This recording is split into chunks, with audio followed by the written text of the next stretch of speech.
मिलेंगे जो तुमको तो बताएंगे हम, बहुत प्यार करते थे तुमको सनम। क्या आप भी क्लास 12th में हैं और सीखना चाहते हैं कि मुख्य मान कैसे निकालें, प्रिंसिपल वैल्यू कैसे निकालें? तो मेरे दोस्त सिर्फ एक वीडियो में और वो भी सिर्फ 10 मिनट में हम आपको सिखाने वाले हैं कि प्रिंसिपल वैल्यू कैसे निकाला जाता है। चाहे आपका पेपर बिहार बोर्ड से होने वाला हो या सीबीएसई बोर्ड से, इस टाइप का क्वेश्चन आपके पेपर में एमसीक्यू में और शॉर्ट टाइप में हर बार पूछा जाता है, इस साल भी पूछा ही जाएगा। तो स्टार्ट करते हैं। और आज का लाइन है, बारिश और मोहब्बत शुरुआत में ही अच्छी लगती है मेरे दोस्त। जब आपको नई नई मोहब्बत हुई रहती है, हर एक मोमेंट एंजॉय करते हो ना, या साल की पहली बारिश हो, कितना रोमांटिक होता है। तो मेरे दोस्त ये सिर्फ पहली बार ही अच्छी लगती है, ठीक है। तो स्टार्ट करते हैं आज बिल्कुल जीरो से, और हीरो बना के आपको छोड़ेंगे सिर्फ कितना 10 मिनट में। और आज के बाद से ऐसा कहीं भी क्वेश्चन देखोगे एकदम उड़ा दोगे उसको, ठीक है। तो स्टार्ट करते हैं। और आज का आपका मोटिवेशन लाइन है कि विकल्प बहुत मिलेंगे मार्ग भटकाने के लिए, लेकिन संकल्प एक ही काफ़ी है मंजिल तक जाने के लिए। तो मेरे भाई, सबसे बड़ा तुमको मार्ग से भटकाने के लिए विकल्प ए रहा और तुम्हारा टारगेट ए है। तो ये तुमको तय करना है कि हमको इसके लिए मेहनत करना है या इसके लिए। तो अपने मार्ग से भटकना नहीं है, अपने टारगेट से भटकना नहीं है, चाहे कोई भी विकल्प तुमको मिले। तो स्टार्ट करते हैं कि प्रिंसिपल वैल्यू निकालते कैसे हैं। सबसे पहले देखते हैं कि मुख्य मान बोला किसको जाता है। देखो, वैसा वैल्यू जो उसके रेंज में, उसके रेंज कहने का मतलब साइन इनवर्स में क्वेश्चन रहेगा तो साइन इनवर्स के रेंज, टेन इनवर्स में रहेगा तो टेन इनवर्स के रेंज में शामिल हो, वैसा मान जो उसके रेंज में शामिल हो, उस मान को, उस वैल्यू को हम लोग बोलते हैं प्रिंसिपल वैल्यू। रेंज अब देखते हैं थोड़ा सा, 1 मिनट रेंज क्या है। देखो यहाँ पे होता है 0, 90, 180, 270 और यहाँ पे हो जाता है 360, या इसी को हम लोग बोल सकते हैं -90 डिग्री। थोड़ा देखते हैं रेंज क्या लिखा है। Sine inverse x, sine inverse x का क्या लिखा है, इसको बोलते हैं क्लोज इंटरवल। -90 से लेके +90 तक अगर आंसर आ रहा है किसका, साइन इनवर्स का वैल्यू आ रहा है, तो उसको हम लोग बोलेंगे प्रिंसिपल वैल्यू। तो बेसिक देखते हैं, -90 यहाँ है, +90 यहाँ है। कॉस इनवर्स में अगर क्वेश्चन है तो उसका क्या होना चाहिए, 0 से लेके पाई तक, 0 से लेके पाई तक किसका, कॉस इनवर्स, और यहाँ पे आ गया साइन इनवर्स, ठीक है। 10 में देखते हैं तो ए हो गया ओपन, -90 से +90 के बीच में, ठीक है। इन दोनों को छोड़ देंगे क्योंकि ओपन है। तो 10 का भी बेसिक याद कर सकते हैं, -90 से +90, ठीक है। और देखो कॉट इनवर्स का ओपन है, तो इसको भी बेसिक हम यहाँ कॉस के साथ डाल दिए। ये की पॉइंट बना दे रहे हैं तो आपके माइंड में सेट हो जाए कि -90 से लेके +90 तक किसको किसको बोलना है, sine inverse, cos, tan inverse और किसको, कॉसेक इनवर्स को। और 0 से लेके पाई तक में किसको बोलना है, कॉस को, कॉट को और सेक को। बाकी ओपन और क्लोज हम लोग बाद में कंसीडर कर लेंगे, ठीक है। बेसिक तौर पे ये आपको ओवरऑल याद होना चाहिए। चलो अब देखते हैं कि प्रिंसिपल वैल्यू हम लिखेंगे कैसे। देखो एकदम बेसिक से सीखो, समझो कुछ नहीं आता है, और देखो यहाँ पे कैसे सीखोगे, और अगला क्वेश्चन का आंसर तुम फेंक के मारोगे, क्या होगा। देखो मुख्य मान निकालना है, तो सबसे पहले इसको लेट करना, माना कि साइन इनवर्स 1/2 इक्वल थीटा। देखो तो 1/2 इक्वल क्या हो गया बाबू, साइन थीटा, ठीक है। अब 1/2 साइन में कितने डिग्री को बोलेंगे, 30, और 30 डिग्री को क्या लिखते हैं हम लोग, π/6, और इधर क्या हो गया, sine theta. Sine π/6 equal sine theta, तो थीटा इक्वल π/6 तभी लिखना, ध्यान से सुनना। अगर sine theta equal sine π/6 equal sine theta हो, कॉस π/6 इक्वल कॉस थीटा हो, तो थीटा इक्वल π/6 तभी लिखेंगे जब वो उसके रेंज में शामिल हो जाए। किसके रेंज में सर, किसके रेंज में? साइन इनवर्स के रेंज में। तो क्या साइन इनवर्स का रेंज -90 से +90 है? -90 से +90 के बीच में, मान लो -90 है, यहाँ +90 है, क्या इसके बीच में π/6 कहीं पे आएगा कि नहीं? 30 डिग्री कहीं पे आएगा? नहीं, बिल्कुल आएगा। तो ये मेरा प्रिंसिपल वैल्यू हो गया। किसका प्रिंसिपल वैल्यू? साइन इनवर्स 1/2 का। ठीक है, सेम प्रोसेस इसको बनाओ। देखो, ओ माय गॉड, देखो क्या आ गया। हमने मोहब्बत के नशे में आकर उसे खुदा बना डाला, जैसे तुम भी बनाते हो ना। ठीक है, हमने मोहब्बत के नशे में आकर उसे खुदा बना डाला। होश तो तब आया जब उसने कहा खुदा किसी एक का नहीं होता। मेरे दोस्त, इस बात को ध्यान रखना। जैसे मोहब्बत के नशे में तुम भी बहुत कुछ बोलते होगे, ठीक है, खुदा बना डालोगे और बाद में वही मिलने वाला है कि खुदा कभी भी किसी एक का नहीं होता है। मेरे दोस्त, तो देख लो, किसी भी एक का खुदा नहीं होता है, इस बात को ध्यान रखना। चलो देखते हैं कि आगे क्या लिखा गया है। देखो कैसे बनाओगे, समझो। नहीं समझ में आया फिर समझो। देखो, पहले जो लिखा रहेगा उसको क्या करोगे? लेट करोगे। क्या? थीटा।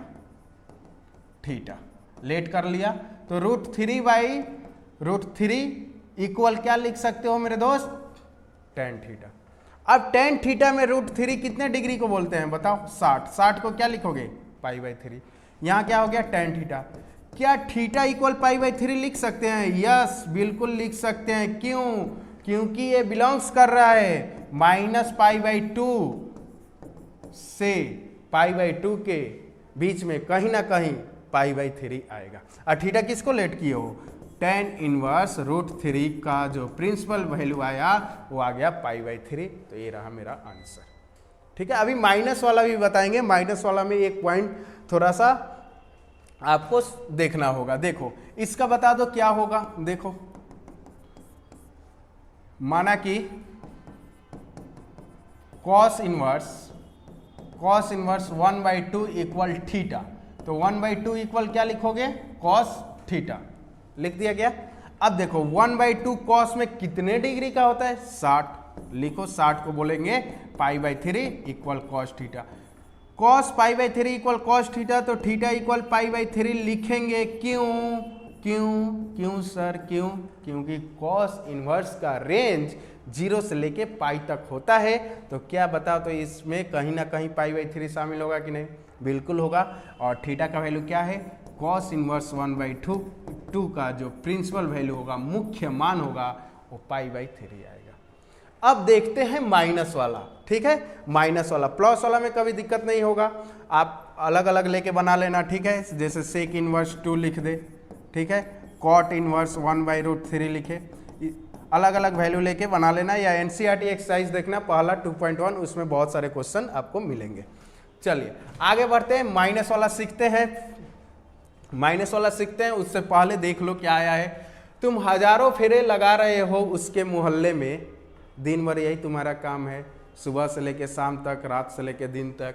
दिन रात तुम जिसके चक्कर में घूम रहे हो, हजारों फेरे लगा रहे हो, कोई आएगा और सिर्फ 7 फेरे लगा के उसको लेके चला जाएगा और तुम बैठ के देखते रहना। ठीक है, तो अपना टाइम इधर उधर वेस्ट नहीं करना है, अपने टारगेट पे हमेशा अड़े रहना है। चलिए देखते हैं माइनस वाला। देखो माइनस वाला कैसे बनेगा, ध्यान से देखो। माइनस वाला बनाने जा रहे हैं, सीखो। लेट, सेम प्रोसेस जैसे उसको हमने बनाना स्टार्ट किया। थीटा लेट कर लेना। -1/2 इक्वल हो गया बाबू साइन थीटा। माइनस को ऐसे ही लिख दो। 1/2 साइन में 30 डिग्री को लिख दो π/6 साइन थीटा। अब ये जो आपको यहाँ तक माइनस वाले में सभी में प्रोसेस करना है। अब यहाँ पे माइनस आ गया। थोड़ा चलते हैं क्लास 11th में क्वाड्रेंट में कि साइन माइनस कहाँ होगा। ये सिर्फ माइनस के लिए हम बता रहे हैं कंसेप्ट। साइन माइनस कहाँ होता है, तो कहोगे कि सर यहाँ होता है और यहाँ होता है, इसमें साइन और इसमें साइन प्लस होता है। और साइन का सर जब रेंज देखने जाओगे, साइन इनवर्स का रेंज देखने जाओगे, तो ये बोलता है -90 से लेके +90 तक जाना है। तो -90 ये न रहा अब प्लस 90 ए रहा, ठीक है। तो यहाँ तक आपको जाना है और साइन माइनस में भी हो तो ये वाला तो क्वाड्रेंट कट गया ना, यानी इस क्वेश्चन का मुख्य मान प्रिंसिपल वैल्यू कहाँ पे निकलेगा, फोर्थ क्वाड्रेंट को। कहाँ पे निकलेगा, फोर्थ क्वाड्रेंट में। अब देखो फोर्थ क्वाड्रेंट को तुम कैसे कैसे लिख सकते हो, तो फोर्थ क्वाड्रेंट को लिख सकते हैं, देखो 270 plus theta, 360 minus theta, 0 minus theta. अब यहाँ पे क्वेश्चन है, क्वेश्चन मार्क्स, कि हम क्या लिखेंगे, 0 माइनस थीटा लिखेंगे कि 360 माइनस थीटा, 270 प्लस थीटा। चलो एक एक ऊपर बताते हैं। 270, अगर 270 प्लस थीटा लिख दिया आपने यहाँ पे, 270 प्लस थीटा मतलब π/6, तो आपका साइन के जगह पे क्या होना चाहिए, कॉस, क्योंकि 270 पे चेंज हो जाएगा। तो 270 और 90 आप कभी नहीं लिख सकते हो मुख्य मान में। अब 360 माइनस हो गया, चलो सर 360 माइनस थीटा लिख दिए। 360 माइनस थीटा का वैल्यू क्या है, π/6 यानी 30 डिग्री। 360 में से 30 डिग्री जब निकालोगे, 360 में से 30 डिग्री जब निकालोगे तो कितना आएगा, 330। जरा ये बताओ, साइन इनवर्स का रेंज बोलता है -90 से लेके +90 तक होना चाहिए, आप निकाल दिए 330, गलत हो गया। प्रिंसिपल वैल्यू नहीं बोलेंगे, मुख्य मान नहीं बोलेंगे, यानी 360। ध्यान देना, फोर्थ क्वाड्रेंट में जब भी प्रिंसिपल वैल्यू निकालना होगा, ऑलवेज हमेशा आंख बंद करके लिखना 0 माइनस थीटा, 0 माइनस थीटा। तो क्या होने वाला है, 0 माइनस थीटा, 0 माइनस थीटा। तो हमने यहाँ माइनस साइन थीटा को लिख दिया, sine 0 minus theta equal sine theta, हो गया। Sine 0 minus theta minus sine theta. अब थीटा इक्वल क्या हो जाएगा, थीटा किसके बराबर हो जाएगा, 0 माइनस π/6 यानी माइनस π/6। और थीटा किसको लेट किए हो आप, साइन इनवर्स -1/2 का प्रिंसिपल वैल्यू आ गया -π/6 मुख्य मान, जो तुम देख के बताओ तो -90 से +90 तक में शामिल हो रहा है कि नहीं, -30 डिग्री, -90 से +90 तक में शामिल हो रहा है कि नहीं, -30 डिग्री, बिल्कुल हो रहा है। तो ये रहा मेरा आंसर। तो माइनस में लिखा रहेगा तो पहले देखना है कौन से क्वाड्रेंट में हमको रेंज मिलेगा, कौन से क्वाड्रेंट में हमको प्रिंसिपल वैल्यू मिलेगा। तो उस क्वाड्रेंट को अगर फोर्थ क्वाड्रेंट में मिला तो ऑलवेज लिखना 0 माइनस थीटा।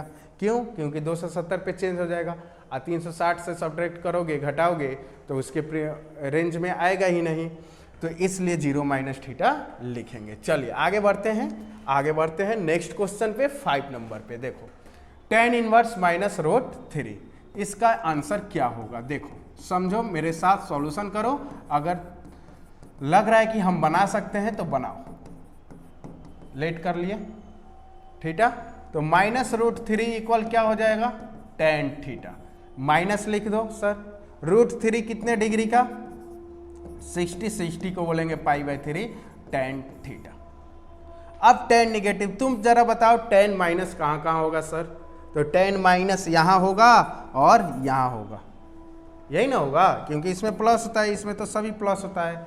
तो अब इसका भी होता है tan इनवर्स का -90 से 90, -90 से +90, लेकिन ओपन में तो यही ना आ रहा है, -90 से 90, इन दोनों को छोड़ देंगे, ओपन मतलब -90 +90 को छोड़ दिया जाता है। अब देखो ये आया फोर्थ क्वाड्रेंट, तो फोर्थ क्वाड्रेंट आ गया तो आंख बंद करके क्या लिखोगे सर, आंख बंद करके बताओ, 0 माइनस थीटा, 0 माइनस थीटा। तो ये रहा 0 minus theta, tan 0 minus theta minus tan theta. तो थीटा इक्वल क्या लिखोगे, 0 माइनस π/3 यानी -π/3। और थीटा किसको लेट किए हो, tan इनवर्स -√3 को हमने लिख दिया -π/3, क्योंकि ये शामिल हो रहा है -π/2 से π/2, ये ओपन इंटरवल में, इसके कहीं ना कहीं बीच में ये आपको शामिल होगा ही -π/3, ठीक है।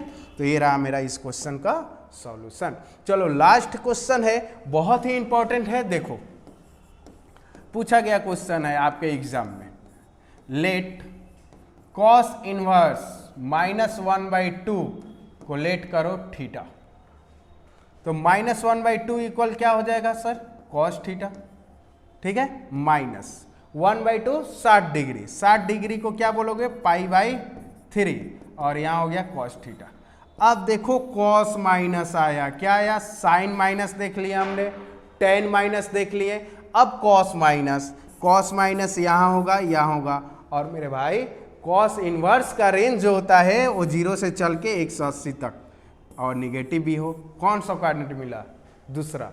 और दूसरा क्वाड्रेंट को लिखने का दो तरीका, 90 प्लस लिख लो या 180 माइनस लिख लो।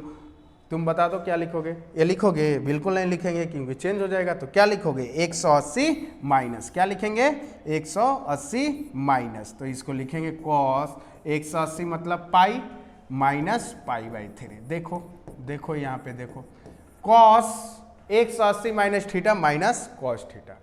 अब थीटा इक्वल क्या लिख सकते हो, देखो तो थीटा इक्वल लिख सकते हो पाई माइनस π/3, यानी ये आ गया 2π/3। और थीटा का वैल्यू क्या है, कॉस इनवर्स माइनस 1/2 का मुख्य मान आ गया 2π/3 लिख सकते हैं, क्योंकि 0 और 180 तक में आ जाएगा, 0 और 180 तक में आ जाएगा। 2π/3 मतलब कितना 120 डिग्री, बताओ तो आएगा कि नहीं, आ गया। तो ये रहा मेरा क्वेश्चन का आंसर। तो अगर ध्यान दो, यहाँ पे हम बता रहे हैं एक ट्रिक और तुम लिख लो, कॉपी में नोट कर लो अपने। अगर फोर्थ क्वाड्रेंट में जा रहा है रेंज यानी प्रिंसिपल वैल्यू निकालते समय, प्रिंसिपल वैल्यू मुख्य मान अगर फोर्थ क्वाड्रेंट में तुमको मिल रहा है, निगेटिव रहेगा तभी ना मिलेगा, निगेटिव मिल रहा है तो इसको लिखना ऑलवेज 0 माइनस थीटा। और सेकेंड क्वाड्रेंट में जा रहा है, निगेटिव है, माइनस है, मुख्य मान उसमें मिल रहा है तो उसको लिखेंगे पाई माइनस थीटा। ये याद रखना, डायरेक्ट अब देख के मारना, ये समझना नहीं है बार बार कि 0 लिखे कि 360 कि 270, 0 माइनस थीटा लिख देना अगर फोर्थ क्वाड्रेंट में मुख्य मान निकलेगा तो। दूसरा क्वाड्रेंट में लिखेगा तो आंख बंद करके लिखना पाई माइनस थीटा, ठीक है। चलो जैसे यहाँ पे बताओ तो, अगर सेक इनवर्स -2 लिख दे और इसका प्रिंसिपल वैल्यू पूछे तो डायरेक्ट लिखना प्रिंसिपल वैल्यू इसका क्या होगा। तो देखो तो सेक है तो सेकेंड क्वाड्रेंट में आएगा जी निगेटिव, क्योंकि 0 से 180 होता है, तो पाई माइनस थीटा लिखते हैं, पाई माइनस थीटा यानी ये 60 डिग्री का वैल्यू है, 60 डिग्री को लिखते हैं π/3 यानी 2π/3 हो गया। आ गया कि नहीं आंसर, MCQ क्वेश्चन है। तो अगर सेकेंड क्वाड्रेंट है तो पाई माइनस थीटा और फोर्थ क्वाड्रेंट है तो 0 माइनस थीटा। तो ये रहा आपका प्रिंसिपल वैल्यू निकालना। तो आई होप आप बहुत अच्छे से सीखे होंगे, समझे होंगे और किसी भी तरह का कोई समस्या नहीं हुआ होगा। अगला पार्ट में हम लोग देखेंगे NCERT एक्सरसाइज 2.1, जो उसका थ्योरी होगा पहले उसको देखा जाएगा, फिर उसके बाद क्वेश्चन को सॉल्व किया जाएगा। जाते जाते आज का मोटिवेशन, सबसे बड़ा मोटिवेशन लाइन है, जो बाहर की सुनता है वो बिखर जाता है, जो बाहर की सुनता है वो बिखर जाता है, जो भीतर की सुनता है वो संवर जाता है। तो मेरे दोस्त, मेरे भाई, जितना अंदर शांत होते जाओगे उतने तुम अपने लाइफ में आगे बढ़ते रहोगे। तो बस आज के लिए इतना ही और मिलते हैं अगले पार्ट में। तब तक के लिए all the best, thank you so much, have a nice day.